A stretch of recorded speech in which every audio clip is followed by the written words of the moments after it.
आज के इस वीडियो में हम लोग बात करेंगे 29 जनवरी दिन सोमवार मिड कैप की एक्सपायरी उस दिन रहेगी और बैंक एक्सचेंज की भी। और सोमवार को आपके मार्केट में क्या हो सकता है, और जैसा कि शुक्रवार को आप सभी ने देखा मार्केट कितना अच्छा खासा फॉल है नीचे की साइड में। उसके बाद फिर आपने देखा होगा तो 2-2:30 बजे के बाद धीरे धीरे अपने आप को बहुत ही अच्छा तरीके से कवर भी किया। और आपने देखा भी होगा तो 10-20 रुपये का जो ऑप्शन था मेरे भाई 100 रुपये का पार चला गया था। तो आई होप आपने बिल्कुल अच्छा प्रॉफिट किया होगा, चूँकि अगर यूट्यूब पर लाइव होगा वहाँ पर हमने एक एक लेवल आपको डिसाइड करके बताया था, जो उस लेवल के बाद अगर मार्केट जाता है तो हम लोग ऊपर की तरफ बढ़ेंगे। और बिल्कुल मेरे भाई वही देखने को भी मिला। खैर बात कर लेते हैं जहाँ पर सोमवार के लिए, सोमवार को आपका मार्केट में क्या हो सकता है। तो ध्यान दीजिएगा, सोमवार को भी मार्केट आपका ऊपर की तरफ निकल सकता है, कॉल ऑप्शन की तरफ आपका मार्केट जा सकता है। ये वाली चीज़ें ध्यान रखनी है। लेकिन कॉल ऑप्शन की तरफ आपको कैसे जा रहा है, तो कम से कम आपको यहाँ पे 15 मिनट का टाइम फ्रेम लगा कर रखना पड़ेगा। 15 मिनट के हाई को अगर ब्रेक करके ऊपर जाता है तो कॉल की तरफ बढ़ेंगे।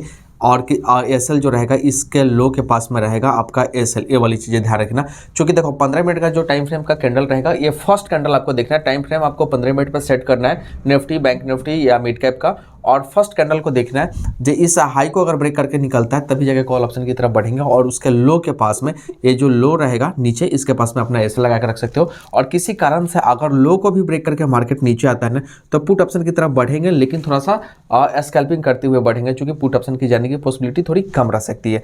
और यहाँ पर लेवल है मिड कैप का, यहाँ पे बैंक निफ्टी का लेवल है और यहाँ पे निफ्टी का लेवल है। लेवल के अनुसार अगर काम करते हो तो अच्छे सिक्योरिटी आपको देखने को मिल सकती है। तो ये वाली चीज़ें ध्यान रखना। तो 10,490 को अगर मिड कैप तोड़ के ऊपर जाता है तो कॉल की तरफ बढ़ेंगे, नहीं तो वेट करना है 10,360 का। अगर इसको तोड़ के नीचे आता है तो पुट की तरफ बढ़ेंगे और इस दोनों के बीच में रहेगा तो स्कैल्पिंग ही करनी है।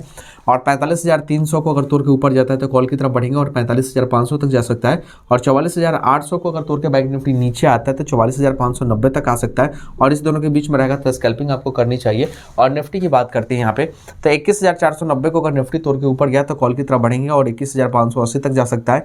और 21,245 को अगर तोड़ के नीचे आता है तो पुट की तरफ बढ़ेंगे और 21,190 तक ही आ सकता है। और इस दोनों के बीच में रहेगा तो आपको स्कैल्पिंग करनी है। आई होप ये सभी चीज़ें समझ में आ गई होगी। और किसी भी हाल में ध्यान रखना, मार्केट बहुत ही ज़्यादा गैप अप या गैप डाउन ओपन हो जाता है तो फिर थोड़ा सा वेट करना चाहिए, लगभग मार्केट में 20-25 मिनट, और मार्केट का ट्रेंड देखना चाहिए। या इंडिकेटर के ऊपर भी हमने आपको बताया, जो सुपर ट्रेंड इंडिकेटर को आप यूज करके आपको पता चल सकता है जो कौन सा आपका मतलब नीचे की तरफ जा रहा है या ऊपर की तरफ जा रहा है, तो कुछ उस पर भी आप फोकस कर सकते हो। तो आई होप ये सभी चीज़ें समझ में आ गई होगी। तो मिलते हैं अगले नेक्स्ट वीडियो में। थैंक यू दोस्त।